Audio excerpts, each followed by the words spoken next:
Andy and Dave Daily right here on the Muskegon Channel. I'm Andy O'Reilly. Dave Cackley's over there. And, I got to be honest with you. Yeah. We do these things every day. And Right. someday there's a handful of people that watch. Someday there's 5 handfuls of people that watch. Yeah. It kind of depends. Right. But we put this thing out on a thing called Vimeo, which is kind of like YouTube. But Vimeo gives us a chance to put our own commercials in and things like that if they ever come along, which, by the way, for the right price, Andy and Dave could be sponsored. Oh, absolutely. I will. I'm a shill. I'm nothing if not a shill. Hey, how about a deal from Custom Countertops? You got a little advertising money, don't you? We're word of mouth. So, we don't like to infringe. I think I'm going to have to call Dorothy. Well, but anyway, dude, I could talk her out of the family fortune. I could do that too. I should. But anyway, for some reason, the counter on Vimeo when people watch these things isn't working. Really? I look back over the last week of videos and there's like no plays on any of them. But I look at the week summary. I can look at the week, the day, and the video summary. The individual videos are like 0. And I'm like going, oh my God, nobody's watching this. And then I look at the week and the day, and they're right where they need to be. So, yeah, it's like, hey man, why are we doing this? For ourselves and our own entertainment. I mean, there's, I'll admit there's a level of it just for you and me because we, to stay practiced, it's fun. Yeah. But there's enough people that watch this that it's worth doing it, I think. Absolutely, yeah. And then we share it over to YouTube as well, so it gets around and it's being seen. Right.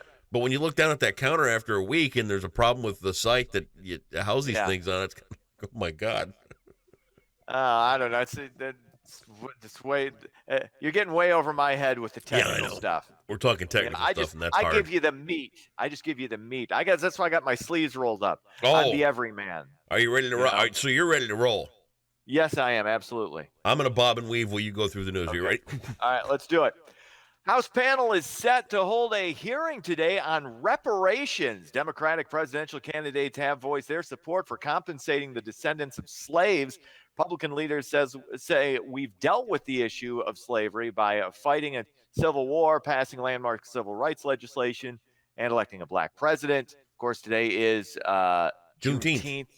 So we're celebrating the end of slavery, which was 1865, and it happened June 19th. So, I think this is something where, people's heart might be in the right place. There's just no way to do this. We can't. I mean, there's no metric for it. Nobody has come. I mean, because this isn't the first time this has been tossed out there. Right. It's been tossed out there for years, and there's just no way to do it. I mean, what do you do with people who are black but aren't necessarily the descendants? They don't get. I don't know. It's just, and you know what? It's not just that we've already done some things. I mean, we're 10 generations removed at this point. I mean, do you feel responsible for that? I don't feel responsible for it. I don't. But I've never lived on the other side of the coin either. So I okay. You know what I mean? Until I can understand the whole situation, I can't speak for the other side of the coin. No, but see, once again, you're saying I can't speak for this group as opposed to individuals. I don't look at groups. I look at people individually.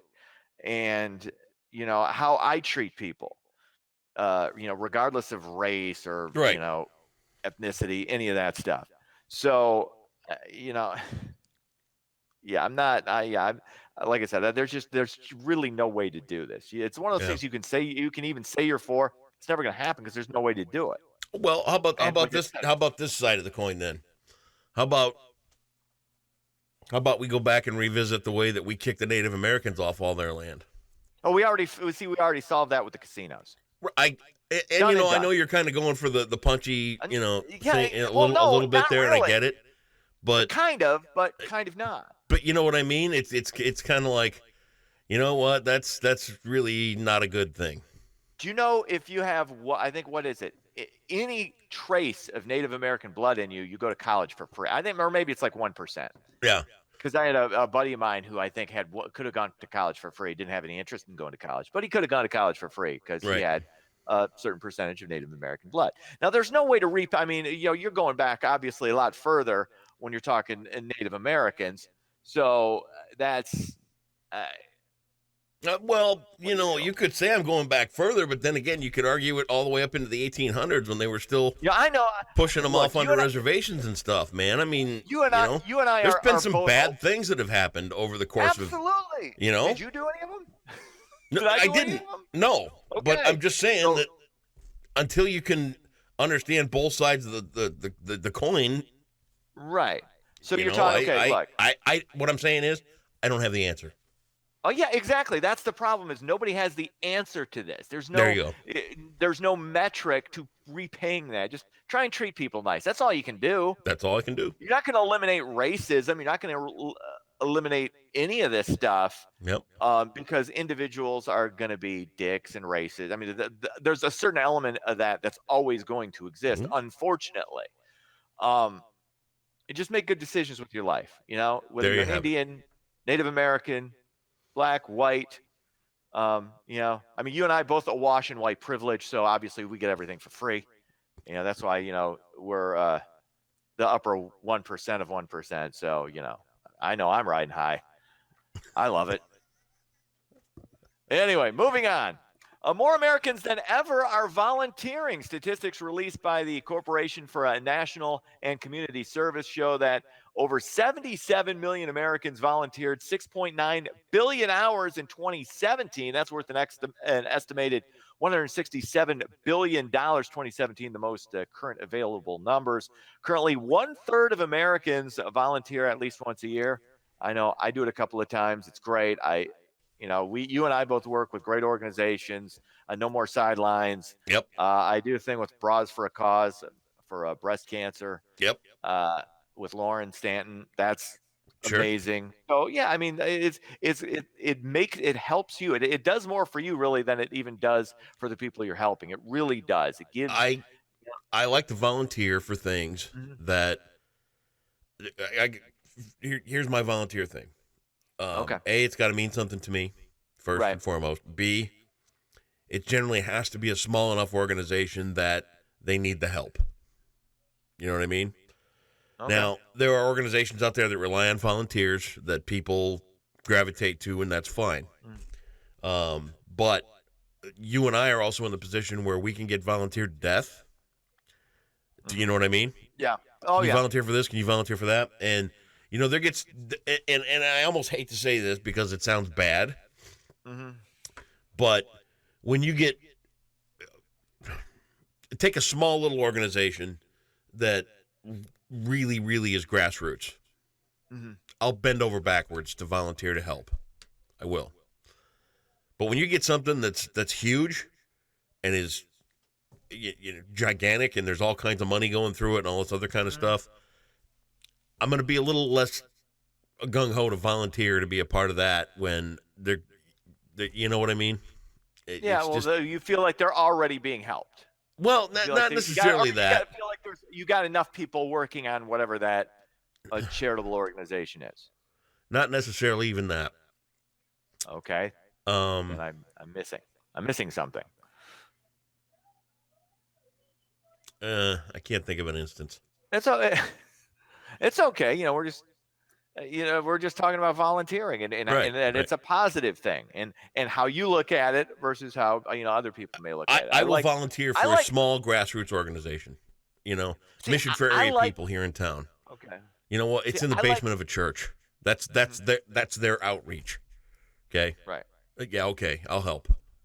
Okay. Oh, and I'm in. You do a lot of stuff. You do a lot of stuff with people individually, too. Family Promise of the Lakeshore. They're going to keep families together while they're homeless. Yes, I'll pitch cool. in. That's very What cool. do you need me to do? Yeah. See, I don't, I just look at organizations that I really like whatever it is. They're like the No More Sidelines thing was a no-brainer. Yep. Helping those kids out is fantastic. Breast cancer, that, Bras for a Cause thing is phenomenal. Yep. And that really impacts, but it's a serious thing. And then giving money to St. Jude's kids with, that's more of a monetary thing. But I mean, those are organizations I just look at and go, okay, they're doing it right. Yep. I like those. That's where my focus is. Other people can have other focuses, like, it comes to animals and all that stuff, and that's fine too. Everything's good. As long as you're helping somebody else out and it's not you, it's a good thing. There you go. All right. Well said. Fine. Finally, Muskegon, Grand Rapids, pretty much all of Michigan suffering through a historically cold June. 19 days. We've seen two 80-degree temperature days. Muskegon typically has 14 to 15 80-degree days throughout the month of June. So, I was that close yesterday. That close to putting in the window air conditioner. Because I asked Cindy it was the other night, I said, hey, I'm getting in the shower. Will you run downstairs and bring the air conditioner up here? And she said, no. No, we don't need it yet. You don't need it yet. No, you don't. Roll up the windows up, crank the fan. You're good. I'm good, right? You're but good I like the air until it is conditioner. 90. I love the air That. conditioner. I love air conditioning. But Andy, yeah. Don't you care about the planet? I do. You evidently don't care about the planet, because I otherwise do care about the planet. And you know what? You don't. That's listen why to you're cranking that air conditioner. Listen to me, Snapperhead. Pay attention.